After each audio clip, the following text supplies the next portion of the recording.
Di sini saya akan menjelaskan tentang aplikasi perpustakaan yang telah saya buat. Kita aktifkan dulu MySQL. Sudah aktif. Kemudian kita akan menjalankan aplikasinya.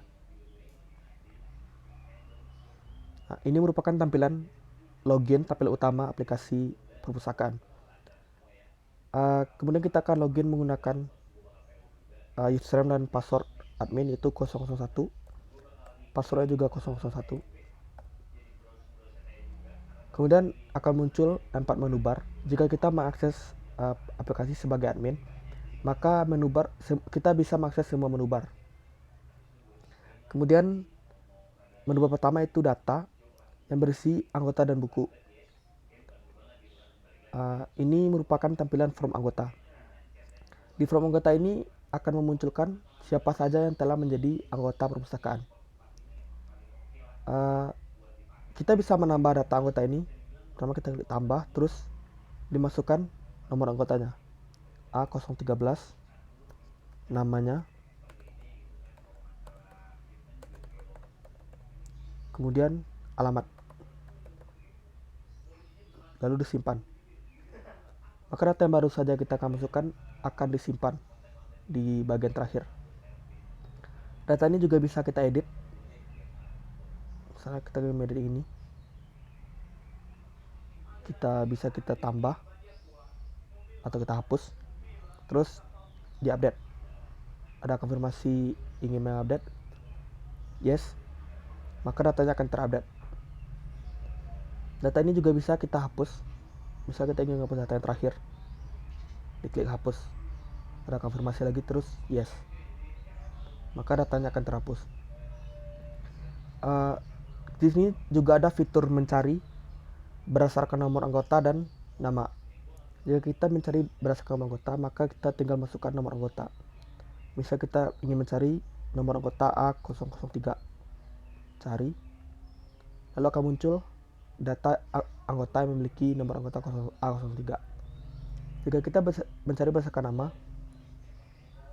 misal kita ingin mencari nama yang memiliki huruf R di dalamnya, terus dicari, maka akan munculkan semua nama yang memiliki huruf R. Kemudian fitur berikutnya itu adalah form tabel buku. Fiturnya kurang lebih sama. Kita bisa menambah buku, contohnya BA005, judulnya ABCD contohnya, pengarangnya XYZ, penerbitnya 2000 tahun 2000. Kita bisa menyimpan buku yang baru kita buat, kita masukkan itu ini, maka akan langsung ditambah di akhir. Kita juga bisa mengedit, klik ini lalu kita edit tahun terbitnya, itu kita edit tahun 1990, update, maka tahun terbitnya akan teredit. Data juga bisa kita hapus. Dan tadi langsung terhapus. Kita juga bisa mencari di sini berdasarkan kode buku dan berdasarkan judul buku. Contohnya kita cari kode buku BA002, maka akan menampilkan kode buku dengan kode buku BA002. Jika kita ingin mencari judul bukunya, contohnya yang memiliki judul Bird, akan menampilkan di buku ini.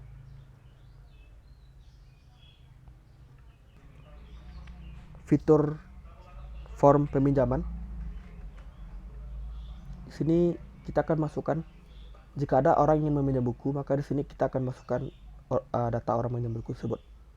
Pertama, masukkan nomor pinjam dulu, P004 contohnya, enter, maka akan memunculkan tanggal pinjam, yaitu tanggal sekarang, dan batas kembali, yaitu kapan harus mengembalikan buku ini, minimal, maksimal tanggal maksimal mengembalikan buku, yaitu tanggal 7 hari setelah tanggal pinjam atau seminggu setelah pinjam.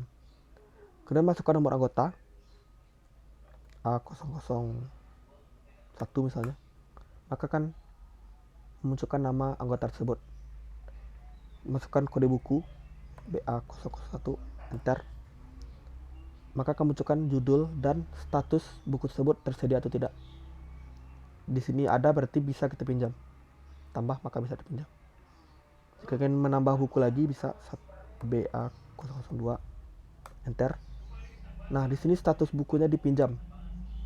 Jadi kita tidak bisa meminjam buku ini karena buku ini sudah dipinjam oleh orang lain. Bisa diganti B04 tentunya. Nah, ada, berarti bisa dipinjam. Terus disimpan. Berarti anggota tersebut telah meminjam 2 buku dan batas kembalinya itu 7 hari setelah meminjam. Jika lebih akan terkena denda. Kemudian ke form pengembalian. Di sini adalah form jika ada anggota ingin mengembalikan buku. Kita masukkan nomor pinjam itu P004. Misalnya anggota tadi ingin mengembalikan buku yang dipinjamnya. Jika enter, maka akan langsung memunculkan nomor anggota, nama, tanggal pinjamnya, batas kembali, kemudian tanggal kembalinya. Tanggal kembali itu tanggal sekarang, tanggal kapan dikembalikan. Tanggal batas pinjam, batas kembali itu setelah ditentukan pas dia meminjam buku ini. Kemudian dicek, maka akan menampilkan buku-buku apa saja yang dipinjam.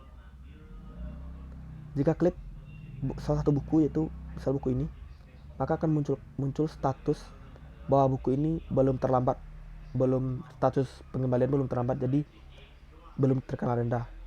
Jika kita kembalikan, maka akan munculkan kode buku ini BA01, status pengembalian itu tepat waktu dengan denda 0 karena tepat waktu.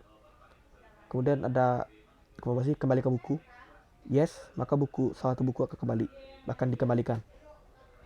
Nah, bagaimana kalau orang ini terlambat mengembalikan buku? Untuk itu kita perlu mengatur tanggal karena agar tanggal kembali itu lebih dari tanggal batas kembali. Kita close dulu aplikasinya. Nah, kita tahu tanggal lebih lebih dari 7 hari berarti mengembalikan. Tadi kan tanggal 7 berarti kita kembalikan misal tanggal 13. Simpan dulu. Lalu kita buka, kita run lagi. Login lagi.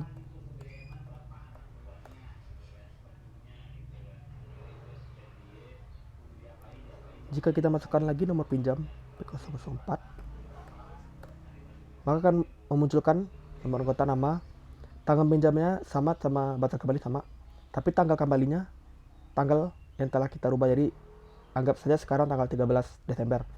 Jadi terlambat sekitar 6 hari dari batas kembalinya. Cek. Jika kita klik bukunya, maka status terlambat. Jadi dia akan terkena denda tergantung berapa hari dia terlambat. Denda itu 2.000 per hari. Jika kita kembalikan, maka menampilkan kode buku ini statusnya terlambat, denda 12.000 karena 6 hari dikali 2.000 jadi 16.000. Kembalikan buku. Ya, kembalikan buku. Jadi dia terlambat selama 6 hari, maka dia harus membayar denda 12.000. Denda ini juga tercatat di database. Itu di database pengembalian. Ini pengembalian. Ini sudah saya pernah isi dulu, jadi yang A07 yang ini ya. Yang ini, yang A01. Dia meminjam buku pertama itu meminjam tanggal 30 November. Dikembalikan juga di hari yang sama, jadi tidak ada denda. Satunya tepat waktu. Kemudian buku kedua dia meminjam tanggal 30, tetapi dikembalikan tanggal 13 dengan denda 12.000, statusnya terlambat. Jadi itu fitur dendanya. Saya rasa segitu saja. Terima kasih. Assalamualaikum warahmatullahi wabarakatuh.